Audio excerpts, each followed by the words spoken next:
नमस्कार मित्रों, मेरा नाम है मृणाल पटेल। 2020 की यूपीएससी की मेंस एग्ज़ाम कोरोना के चलते 2021 जनवरी में हुई थी। ये मुख्य परीक्षा में जनरल स्टडीज़ मेंस पेपर 3, जिसमें पूछा जाता है economy, agriculture, science, tech, environment, disaster, security, border management, कुल मिलाकर 250 मार्क्स के क्वेश्चंस। इससे पिछले वाली रिक्रूटमेंट साइकिल में भी ये सभी प्रश्नों के मॉडल आंसर के लेक्चर मैंने फ्री में किए थे, और उसी पैटर्न पर ये जो लेटेस्ट मेंस पेपर 3 कंडक्ट हुआ, जहाँ पर हम शुरुआत करें इकोनॉमी से, पूछा गया था ये इंट्रा जनरेशनल और इंटर जनरेशनल इक्विटी इश्यूज़ क्या हैं, पोटेंशियल जीडीपी क्या होता है, कैपिटल फॉर्मेशन कैसे होता है, पब्लिक प्राइवेट पार्टनरशिप और कंसेशन अग्रीमेंट बनाते वक्त क्या ध्यान रखना चाहिए, goods and services tax, GST compensation fund में क्या प्रॉब्लम्स आ रहे हैं, ये सबके model answer, common mistakes, next mains में प्रिपरेशन स्ट्रेटेजी इकोनॉमी की क्या हो, इसके बारे में इस शनिवार मैं रात 9 बजे फ्री लेक्चर करने वाला हूँ लाइव। और ये इकोनॉमी ख़त्म हुआ, उसके बाद मेंस पेपर 3 का दूसरा portion agriculture and food processing, उसके जो करीब 50 मार्क के प्रश्न पूछे गए थे, उसका भी ऐसा ही फ्री लेक्चर रविवार रात 9 बजे। इसके अलावा इस शनिवार और रविवार अलग अलग ऑप्शनल सब्जेक्ट के इंट्रोडक्शन और स्ट्रेटेजी के बारे में, चाहे mathematics, Hindi literature, Maithili literature, anthropology, economy, agriculture, law, English literature, political science, sociology, physics, public administration, zoology, geography के बारे में अलग अलग विशेषज्ञों के फ्री क्लासेस होने वाले हैं। और डेली कोचिंग में ज्योग्राफी सब्जेक्ट का बड़ा नाम ऋषिकेश दुदा, जो पहले शुभ्रा रंजन एकेडमी में पढ़ाते थे, उन्होंने भी अब अन अकेडमी ज्वाइन किया है, तो उनके कुछ फ्री क्लासेस, ये सब कुछ होने वाला है under this Unacademy summit 2.0, जिसको ज्वाइन करने की रजिस्ट्रेशन लिंक डिस्क्रिप्शन में दी गई है। और उस वक्त फ्री अनलॉक कोड यूज़ करें mrunal.org। खैर, अभी मेन मुद्दे पर आते हैं कि 28 जनवरी गुरुवार के इंडियन एक्सप्रेस में मुझे एग्ज़ाम के लिए काम की चीज़ें क्या लगी। पहले तो दो खुशी के समाचार। पहला खुशी का समाचार ये कि रिजर्व बैंक ऑफ इंडिया यानी आरबीआई में 270 ग्रेड बी ऑफिसर्स की रिक्रूटमेंट होने वाली है। ये ग्रेड बी ऑफिसर्स मतलब उसको तरक्की होते होते वो आरबीआई का डेप्यूटी गवर्नर पोस्ट तक भी पहुंच सकता है। और ऐसे एक डेप्यूटी गवर्नर थे एम नरसिम्हम, जो आगे चल के आरबीआई के गवर्नर भी बने थे, और उनकी वो बैंकिंग रिफॉर्म्स की कमेटी 90 के दशक में। खैर, तो ये आरबीआई ग्रेड बी ऑफिसर का नोटिफिकेशन आज आने वाला है और अप्लाई करने की लास्ट डेट है 15 फरवरी। तो पहले के खुशी के समाचार ये हुए। और दूसरे खुशी के समाचार ये है कि आज इंडियन एक्सप्रेस में एग्ज़ाम के लिए कुछ काम का नहीं है। ये वीडियो इधर ही बंद कर दो तो भी कुछ लूट जाने वाला नहीं। खैर, मेरी मजबूरी है तो इसको अब देखते हैं। पेज 1 पे एग्ज़ाम के लिए कुछ काम का नहीं। ये 26 जनवरी को परेड होने वाली थी, तो किसानों ने अपनी ट्रैक्टर रैली की और फिर दिल्ली में धमाल हुआ, उसके बारे में सब समाचार, कुछ काम का नहीं, आगे बढ़ो। पेज 2 अनुसंधान, वो एक अमेज़ॉन प्राइम पे वेब सीरीज़ चल रही है तांडव, जिसमें अलग अलग धार्मिक समुदायों की भावनाओं को आहत किया गया, हर्टिंग द रिलीजियस सेंटिमेंट्स। उसके बारे में अलग अलग जगह पुलिस कंप्लेन भी हुई है। इस पर सुप्रीम कोर्ट में सुनवाई चल रही थी, तो उसमें कुछ ऐसी चर्चा हो रही है कि आर्टिकल 19 में जो हमें freedom of speech and expression, वाणी और अभिव्यक्ति स्वातंत्र्य, और फ्रीडम ऑफ प्रोफेशन, व्यवसाय का स्वातंत्र्य, वो है, लेकिन वो एब्सोल्यूट नहीं है, निरपेक्ष नहीं है कि कुछ भी गालियाँ बकते रहो या कुछ भी गंदा काम करते रहो।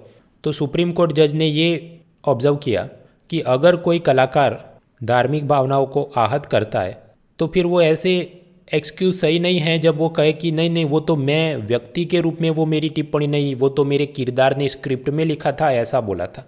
तो भाई, आप बिना पढ़े स्क्रिप्ट बोल देते हैं। आपने भी जब ये प्रोग्राम या फिल्म या शो के लिए साइन किया तो स्क्रिप्ट में देखा होगा कि आपने क्या क्या उसमें गालियाँ बकनी है या धार्मिक भावनाओं को आहत करना है। मतलब ये जो एक्टर्स अपने को जस्टिफाई करते हैं कि वो मैं व्यक्ति के रूप में, ये मेरे विचार नहीं, ये तो एक किरदार है वगैरह, लेकिन उसमें भी एक कोई सीमा होनी चाहिए, लिहाज होना चाहिए, मर्यादा होनी चाहिए वगैरह। तो एथिक्स में सोचने लिखने के कुछ मुद्दे। पेज 3 स्टेट स्पेसिफिक समाचार में कुछ काम का नहीं। पेज 4, याद करो कुछ दिन पहले गुजरात के वडोदरा डिस्ट्रिक्ट में एक आदमी को सपना आ गया था कि जहाँ पर देवी माँ ने उसको कहा कि जाके मगरमच्छ को आप कुछ कीजिए। उसी वडोदरा डिस्ट्रिक्ट से ऐसी एक मैन एनिमल कन्फ्लिक्ट के दूसरे समाचार।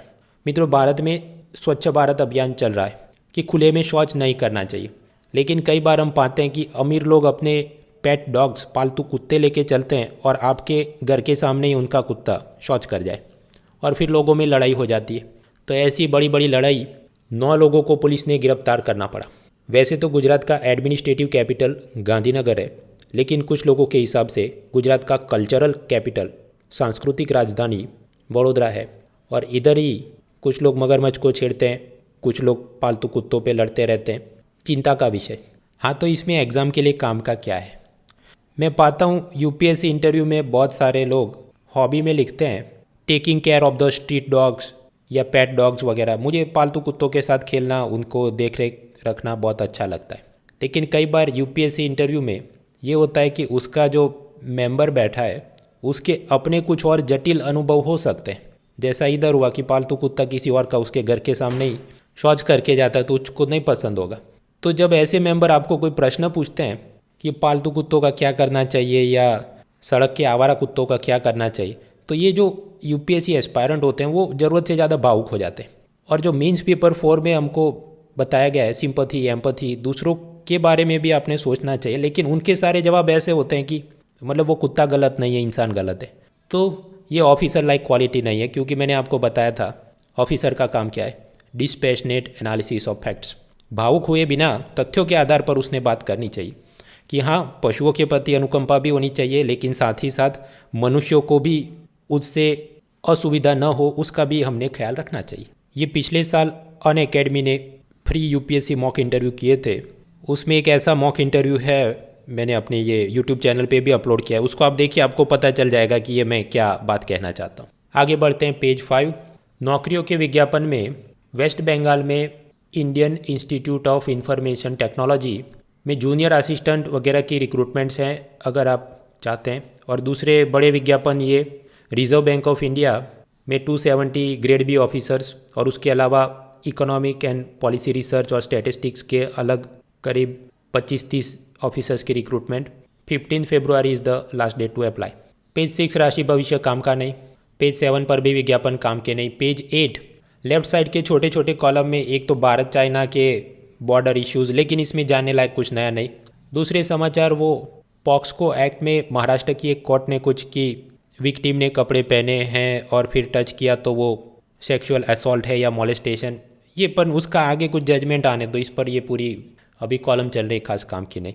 जयललिता की पार्टी में एक नेता वी.के. शशिकला जो करप्शन के आरोप में जेल में गई थी, वो अब वापस आई है, तो उसकी सब समाचार काम की नहीं। पेज 8 पर बड़े कॉलम में कांग्रेस नेता मनीष तिवारी की ये किसान आंदोलन के बारे में, लेकिन इसमें नया जानने को कुछ नहीं।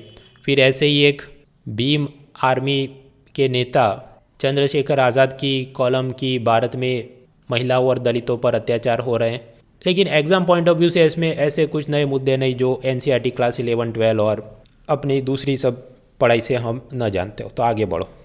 पेज 9 कॉलम में एक तरफ तो CSIR के कुछ वैज्ञानिकों ने भारत में कोरोना वैक्सीन के ट्रायल सही हुए हैं और सब सुरक्षित है ऐसी फेवर में कॉलम लिखी है, और सामने दूसरे कुछ लेखकों ने कि वैक्सीन हेजिटेंसी और डेटा सही से नहीं दिया, इसलिए लोगों में चिंता है कि वैक्सीन लेने पर हम और बीमार हो जाएंगे वगैरह। लेकिन ये इनकी जो तूतू मैमे टाइप की फेवर और अगेंस्ट की कॉलम्स कुछ काम का नहीं, मेन मुद्दे जो जाने लायक थे हम पहले ही पढ़ चुके। तीसरा कॉलम है प्रोफेसर मानस रे एनवायरनमेंट और इकोनॉमी के बारे में। पृथ्वी के जियोलॉजिकल इतिहास को अलग अलग समय रेखा में बांटा जाता है। तो जो अभी का समय है उसको कहा जाता है होलोसिन, जो करीब 11,000 वर्ष पहले शुरू हुआ था, जहाँ पर धीरे धीरे आदि मानव पृथ्वी पर अपना असर दिखाना शुरू करता है। और तब से धीरे धीरे जो पहले आइस एज थी वो अब राइस एज, मतलब शीत युग अब चावल युग में परिवर्तित हो रहा है, क्योंकि इंसान की प्रवृत्तियाँ बढ़ी है। इसलिए होलोसिन समय खंड को एंथ्रोपोसिन भी कहा जाता है, क्योंकि यहाँ पर मनुष्य की असर बढ़ी है। और ये जो latest human development report UNDP का आया था, उसमें भी थीम कुछ ऐसा ही था, ह्यूमन डेवलपमेंट एंथ्रोपोसिन के बारे में। खैर, तो यहाँ पर इकोनॉमी और एनवायरनमेंट के मुद्दे क्या हैं। एक ज़माने में कैनेशियन इकोनॉमिक्स, ये इकोनॉमिस्ट जॉन मेनार्ड कीन्स का ये मानना था कि सरकार ने सरकारी प्रोजेक्ट, ये हाईवे, रेलवे, डैम कंस्ट्रक्शन, उसमें ढेर सारा पैसा खर्च करे, गरीब लोगों को रोज़गार मिले और मंदी से हम लोग बाहर निकल सके। तो ऐसा वो एक ज़माना था। उसके बाद सेकंड वर्ल्ड वॉर, उसके बाद ये थैचरिज्म और रेगनिज्म। मार्गरेट थैचर जो कि ब्रिटेन की प्राइम मिनिस्टर थी, रोनाल्ड रेगन जो कि अमेरिका के प्रेसिडेंट थे, उनकी सब इकोनॉमिक विजन ऐसी थी कि सरकारी कंपनियों को बेच दो, निजीकरण करो, प्राइवेट सेक्टर को डेवलप होने दो, लिबरलाइजेशन, प्राइवेटाइजेशन टाइप के मुद्दे।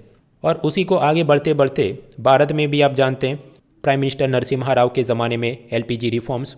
और आज जो पूरी इकोनॉमी की डिबेट चलती है, तो एक तरफ ऐसे लोग हैं जो कहते हैं कि कॉरपोरेट कंपनीज़, स्टार्टअप कंपनीज़ को ईज़ ऑफ डूइंग बिजनेस, व्यापार में सुगमता होनी चाहिए।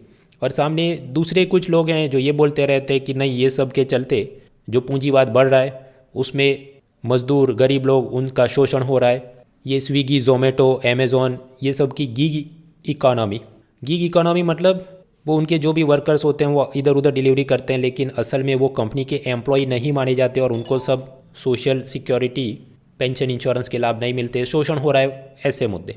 तो मतलब ये सारी इकोनॉमी की चर्चा मजदूर और पूंजीपति के बीच क्या हो रहा है और सरकार ने पूंजीपति की मदद करनी चाहिए कि नहीं करनी चाहिए, वहाँ तक सीमित रह गई है। लेकिन इन सब के चक्कर में पृथ्वी और पर्यावरण की बातों को नज़रअंदाज किया जा रहा है। We are paying attention to the miseries of the poor people but not to the miseries of the earth and environment. तो इकोनॉमिक्स की भी और साइंस टेक्नोलॉजी दोनों की जिम्मेदारी है कि अपना दिमाग खर्च करके कैसे मनुष्य का इकोलॉजिकल फुटप्रिंट और रिसोर्स कंजम्पशन की हमको जितना लकड़ी, पानी, हवा चाहिए उसके उपभोग को कम किया जाए। ऐसी एक और कॉलम या रिपोर्ट वर्ल्ड बैंक ने भी जारी की है। उन्होंने कुछ 3-4 बड़े शहरों का एयर पोल्यूशन स्टडी करके सजेशन दिया कि वायु प्रदूषण से लड़ना है तो 3I करो। पहला आई है इन्फॉर्मेशन, जनता को detail and easy to understand information दीजिए कि कैसे एयर पोल्यूशन बढ़ रहा है और उससे उनको क्या प्रॉब्लम आ सकती है, ताकि वो ज़्यादा संवेदनशील हो जाए इस मसले पर। दूसरा आई है इंसेंटिव, मतलब प्रोत्साहन, रियायत, छूट टैक्स में, सब्सिडी में दी जाए ताकि व्यक्तियों की और कंपनियों की मोटिवेशन बढ़े एयर पोल्यूशन के खिलाफ लड़ने के लिए। और तीसरा आई है इंस्टीट्यूशंस, पब्लिक और प्राइवेट सेक्टर के इंस्टीट्यूशंस, संस्थाओं के बीच कोलैबोरेशन, समन्वय बढ़ाया जाए ताकि एयर पोल्यूशन कंट्रोल करने के लिए वो अच्छी स्ट्रेटेजी लेके आ सके। तो ये सब मेंस पेपर 3 और निबंध में लिखने के लिए मुद्दे। पेज 10 सरकारी विज्ञापन काम के नहीं। पेज 11 सब पॉलिटिक्स और किसान आंदोलन की तू में चल रही है, काम की नहीं। पार्लियामेंट की कैंटीन में सांसदों को बहुत ही सस्ते में पहले खाना मिलता था कि मसाला डोसा सिर्फ 6 रुपये में। लेकिन ये सब कोरोना के चलते भारत सरकार भी इतना सारा सब्सिडी का वहन नहीं कर सकती, तो फीजल प्रूडेंस या फीजल ऑस्टेरिटी मेजर्स यानी कि मितव्ययता मतलब फिजूल खर्ची कम की जाए। तो अब से पार्लियामेंट कैंटीन में सांसदों को जो 6 रुपये में डोसा मिलता था, अब से उसके 50 रुपये देने होंगे। तो स्वाभाविक है कुछ लोगों को मज़ा नहीं आएगा, हम बहुत गरीब हैं भाई, लाख रुपए की तो सैलरी होती है सांसदों की, तो वो गरीब कैसे। पेज 12 एडवर्टाइजमेंट काम के नहीं। पेज 13 पे भी सब पॉलिटिक्स के ही ऐसे समाचार, साउथ इंडिया में क्या चल रहा है, लेकिन एग्जाम पॉइंट ऑफ व्यू से कुछ काम का नहीं। पेज 14 यस बैंक के फाउंडर राणा कपूर की वापस से गिरफ्तारी हो गई, कुछ लोन में धांधली की थी। Individual scams not important. President Joe Biden के रक्षा सचिव यानी डिफेंस सेक्रेटरी ने भारत के नेशनल सिक्योरिटी एडवाइज़र को फ़ोन किया वगैरह, ball by ball commentary not important. Supreme court और हाई कोर्ट में जजिस रिक्रूटमेंट में जो कॉलेजियम सिस्टम है उसमें कुछ इश्यूज़, लेकिन ये पूरा मुद्दा क्या है, एक बार से वो पढ़ लो आप लक्ष्मीकांत और पॉलिटी में, आगे बढ़ो। पेज 15 एक्सप्लेन सीरीज़ में आज कुछ भी काम का नहीं, वही सब वैक्सीन के बारे में लंबी चौड़ी चीज़ करी है, cost benefit is very poor. कुछ दिन पहले हमने पढ़ा था वो राम सेतु भारत और श्रीलंका के बीच और उसकी स्टडी की जाएगी, तो अब वो स्टडी टीम में कितने लोग जाने वाले हैं और वो पानी में 3 मीटर गहरे जाके स्टडी करेंगे कि 4 मीटर गहरे जाके स्टडी करेंगे, भाई ये सब कुछ काम का नहीं, उसमें कोई कॉन्क्रीट फाइंडिंग जब निकल के आए तो देखेंगे। पेज 16 इंटरनेशनल न्यूज़ में एक तो प्लेसेस इन न्यूज़, इंडोनेशिया में माउंट मेरापी वो उनका सबसे ज़्यादा एक्टिव ज्वालामुखी है, वापस फट गया। दूसरी प्लेसेस इन न्यूज़ पोलैंड का ऑश्विज, ये एक ऐसा कैंप है जहाँ पर हिटलर ने यहूदियों को कैद किया था और गैस चैम्बर में मार दिया था, हॉलोकॉस्ट। खैर एमसीक्यू पॉइंट ऑफ व्यू से ऐसा तो कि ऑश्विज में क्या हुआ था, लेकिन जब आप निबंध लिख रहे हैं और उसमें ये सब विश्व शांति और मानवता के बारे में या वर्ल्ड हिस्ट्री के बारे में चर्चा करनी हो, तो ऐसे 2-4 जगहों का नाम भी लिखना ज़रूरी है कि ये इधर इधर ऐसा हुआ था और भविष्य में ऐसा ना हो, इसलिए हमने XYZ चीज़ें करनी है। फ्रांस में आप जानते हैं कि पहले वो धर्मनिरपेक्षता यानी सेक्युलरिज्म की बहुत बातें करते थे, लेकिन आजकल वो लेकिन आजकल मुस्लिम समुदाय, इस्लामिक रेडिकलाइजेशन है वगैरह करके वो नियमों में कुछ सख्ती ला रहे हैं, उनके नए नए ऐसे कुछ कानून बनाते हैं, पुलिस भी उनका ऐसा ही सब लोगों को पूछताछ करती रहती है। इसके बारे में उनके कोर्ट में कुछ केस चला, अभी इसकी बॉल बाय बॉल कमेंट्री चले तो हमारे लिए काम का नहीं, कुछ फाइनल निकल के आएगा तो पढ़ेंगे। पाकिस्तान में राज कपूर फिल्म स्टार के पुरखों की कुछ ज़मीन या संपत्ति, उस पर पाकिस्तान सरकार म्यूज़ियम बनाना चाहती है, लेकिन उसके अभी के मालिक को 1.5 करोड़ रुपया ऑफर किया तो वो कहता है मुझको ज़्यादा पैसा चाहिए। ये सब हमारे लिए कुछ काम का नहीं। बिटकॉइन क्रिप्टो करेंसी जो कि ब्लॉकचेन टेक्नोलॉजी की मदद से चलती है और उसमें लोगों को ट्रेस करना मुश्किल है वगैरह। तो आजकल कुछ सोशल मीडिया कंपनी सोच रही है कि हम लोग भी अपना सोशल मीडिया ये सब ब्लॉकचेन टेक्नोलॉजी की मदद से चलाए ताकि कोई सरकार उस पर रोक न लगा सके वगैरह, लेकिन ये जब होए तब देखेंगे, अभी तो ये मतलब कंसेप्चुअल स्टेज में बातें चल रही है। Page 17 economy.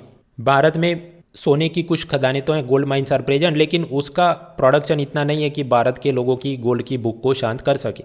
तो हम विदेशों से बहुत ज़्यादा गोल्ड इंपोर्ट करते हैं, जिसके चलते भारत की करंट अकाउंट डेफिसिट, चालू खाता घाटा बढ़ता है, जिसके चलते भारत का रुपया कमज़ोर होता है डॉलर के सामने। सपोज पहले $1 इक्वल 40 रुपीज़ से बढ़ के $1 इक्वल 70 रुपी हो जाए, जिसके चलते भारत की इकोनॉमी में और बड़े प्रॉब्लम आते हैं कि पेट्रोल डीजल महंगा हो जाए, जिससे और महंगाई वगैरह वगैरह। तो इन सबसे लड़ने के लिए साल 2015 में एक योजना आई थी गोल्ड मोनेटाइजेशन स्कीम, कि जहाँ पर भारत के लोगों की सोने की भूख को शांत करने के लिए बाहर से गोल्ड इंपोर्ट करने की जगह जो लोगों के पास गोल्ड है उसको वापस से आप मोबिलाइज करिए।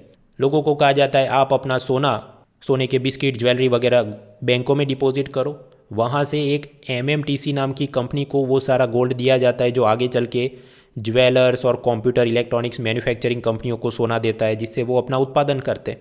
कंप्यूटर में भी मित्रों ये CPU, मदरबोर्ड वगैरह में कुछ पार्ट्स में वो सोने की कुछ आपने मेटल यूज़ करना पड़ता है। और फिर आपने ये जो बैंकों में अगर रुपया डिपॉजिट करते तो उस पर आपको क्या मिलता, प्रिंसिपल और इंटरेस्ट वापस मिलता। उसी तरह आपने ये जो सोना डिपॉजिट किया है तो उस पर करीब 2 से 3% ब्याज मिलेगा, लेकिन वो ब्याज 2 से 3% किसका, जो आपने सोना जमा किया है उसका। तो 100 ग्राम सोना जमा करते तो मान लो उस पर 2 ग्राम आपको और एक्स्ट्रा मिलेगा जब भी मैच्योरिटी पीरियड 5 साल 10 साल के बाद होता हो। तो ये तो योजना थी, लेकिन इसमें चुनौती ये है कि मिनिमम 30 ग्राम 3 तोला सोना हो तो ही आप खाता खोल सकते थे। तो बहुत सारे गरीब लोग, इनके पास इतना ज़्यादा सोना नहीं होता, लेकिन उनका भी सोना मोबिलाइज करना है। तो हमने ये स्कीम की जो एलिजिबिलिटी है उसको थोड़ा कम किया कि 30 ग्राम नहीं, आपके पास 10 ग्राम है तो भी आइए, 5 ग्राम है तो भी आइए। तो सरकार ऐसा कुछ सोच रही है। खैर, जब ये असल में हो तब हमने तैयार करना है। अभी तो ये प्रपोजल स्टेज में है कि स्कीम को थोड़ा रिलैक्स किया जाए। दूसरे समाचार, सेंसेक्स के जो भी चीज़ हवा में बहुत उड़ती है तो एक दिन उसको ज़मीन पे गिरना पड़ता है। सेंसेक्स का भी कुछ ऐसा ही हो रहा है, 50,000 को क्रॉस किया, अभी 900 पॉइंट से ज़्यादा नीचे गिर गया। तो वो क्यों गिर गया और उसके सब समाचार, भाई ball by ball commentary of share market, not important, आगे बढ़ो। कंपनी एक्ट में कंपनियों के 2 प्रमुख प्रकार होते हैं। एक होता है पब्लिक लिमिटेड कंपनी, जो पब्लिक एट लार्ज को अपने शेयर्स ऑफर कर सकती है, और सामने होते हैं प्राइवेट लिमिटेड कंपनी जो ऐसा नहीं कर सकती। ज़्यादातर कंपनियां पहले शुरू होती है प्राइवेट लिमिटेड कंपनी के स्वरूप में, जैसे इन्फोसिस 80 के दशक में, और फिर आगे चल के वो अपना रजिस्ट्रेशन चेंज करके पब्लिक लिमिटेड कंपनी बनती है और फिर जनता को शेयर्स बेच के और कैपिटल पूंजी बटोरती है वगैरह। लेकिन कुछ केस में उल्टा भी करना पड़ता है कि जो पब्लिक लिमिटेड कंपनी है उसको कन्वर्ट करके प्राइवेट लिमिटेड कंपनी बनाना हो। तो उसकी लंबी चौड़ी वो जो भी कॉरपोरेट अफेयर्स मिनिस्ट्री में कानूनन प्रक्रिया होगी, उन नियमों में सुधार किया ताकि पब्लिक लिमिटेड कंपनियों को प्राइवेट लिमिटेड कंपनियों में तब्दील करने में सुविधा है। लेकिन ये क्या है मुद्दा, ये BCom चार्टर्ड अकाउंटेंट की चीज़ हमारे लिए काम की नहीं, आगे बढ़ो। वर्ल्ड इकोनॉमिक फोरम की वो डावोस डायलॉग समिट, उसमें prime minister Modi video conferencing से भाषण देंगे, 4th industrial revolution using technology for the good of humanity. लेकिन वो जब भाषण दे उसके बाद क्या मुद्दे थे देखेंगे, आज तो भाषण अभी होने दो। वर्ल्ड बैंक का वो रिपोर्ट की एयर पोल्यूशन से लड़ने के लिए इन्फॉर्मेशन इंसेंटिव इंस्टीट्यूशंस को मदद की जाए, वो हमने देख लिया। राजस्थान में पेट्रोल 100 रुपये से भी ज़्यादा महंगा, ball by ball commentary not important. TikTok चलाने वाली कंपनी बाइट डांस, तो भारत में टिकटॉक बैन हो गया तो इन लोगों ने भारत के लोगों को नौकरी से निकाल दिया। दुखद समाचार, लेकिन एग्जाम के लिए काम का नहीं। Page 18 sports. एक तो स्पोर्ट्स एथिक्स, उसके कुछ मुद्दे हमने पहले भी पढ़े थे। आप जाइए मेरी वेबसाइट mona.org/current, उसमें एक्सेल फाइल में सर्च कर दो, स्पोर्ट्स एथिक्स मिल जाएगा। 5-6 अच्छे मुद्दे हमने जाने थे। एक और मुद्दा बनता है, केरला हाईकोर्ट में किसी व्यक्ति ने याचिका दायर की है कि विराट कोहली फिल्म एक्ट्रेस तमन्ना और दूसरे ऐसे सेलिब्रिटीज़ के सामने एक्शन लिया जाए, क्योंकि ये लोग ऐसे मोबाइल ऐप्स को प्रमोट करते हैं जिसमें ऑनलाइन स्पोर्ट्स गैम्बलिंग जुए को प्रोत्साहन मिल रहा है। इसमें याद करो वो हिस्टोरियन रामचंद्र गुहा ने एक बार कहा था कि ये ट्विटर पर जो भक्त कल्चर है, क्रिकेटरों के जो भक्त हो गए हैं, उसके चलते स्पोर्ट्स एथिक्स के बारे में कोई भी हेल्दी डिबेट करना भारत में मुश्किल है। तो ये सब सोचने लिखने के मुद्दे, depending on the context, sports का पूछा है या एथिक्स का पूछा है। स्पोर्ट्स का ही नाम लिया तो आपको पता है वो IPL, जिसमें अलग अलग उद्योगपति अपनी क्रिकेट टीम खरीदते हैं, दिल्ली, मैसूर, चेन्नई वगैरह, और उनके मैच होते हैं और ढेर सारा पैसा कमाते हैं। अब उसी को देखते हुए कबड्डी का ऐसा स्पोर्ट्स लीग, टेनिस का स्पोर्ट्स लीग, बैडमिंटन का स्पोर्ट्स लीग सब बन रहा है। नीता अंबानी ने फुटबॉल के लिए इंडियन सुपर लीग बनाया था। सिमिलर मॉडल की सब बिजनेसमैन होंगे, अपनी फुटबॉल टीम रखेंगे, आपस में मैच लड़ेंगे, पैसे कमाएंगे। लेकिन इसमें प्रॉब्लम्स आ रहे हैं। कोरोना के चलते फुटबॉल मैच कम हो गए, तो ticket sale, television broadcast right, sponsorship का जो पैसा आता है कम हो गया। ये नीता अंबानी रिलायंस फाउंडेशन, उन्होंने पहले एक योजना शुरू की थी कि ये सभी स्पोर्ट्स क्लब को वो 2-2 करोड़ रुपए सब्सिडी देंगे ताकि वो जाकर प्रतिभावान युवाओं को फुटबॉल की ट्रेनिंग और आगे बढ़ने में मदद करें। लेकिन उन्होंने भी ये सब्सिडी भी अब बंद कर दी है, तो भारत में जो नई पीढ़ी के फुटबॉलर पैदा होने चाहिए उसको भी असर होगी। दूसरा, इस प्रकार के सब स्पोर्टिंग लीग्स में कुछ नियम होते हैं कि ये जो अलग अलग उद्योगपति की टीम है, और वो लोग आप जानते हैं हर साल नीलामी में क्रिकेटर को, फुटबॉलर को खरीदते होंगे, उसमें कुछ नियम होते हैं कि इतने से ज़्यादा सैलरी नहीं दे सकते ताकि बिजनेस थोड़ा सही से चले। फॉर एग्जांपल, ये फुटबॉल में एक फुटबॉलर को कोई भी ऐसा क्लब 16 करोड़ से ज़्यादा सैलरी नहीं दे सकता। लेकिन फिर भी ये फुटबॉल क्लब के सब मालिक एक दूसरे के फुटबॉल प्लेयर को तोड़ने के लिए उससे भी ज़्यादा बड़ी बड़ी रकम ऑफर करते हैं।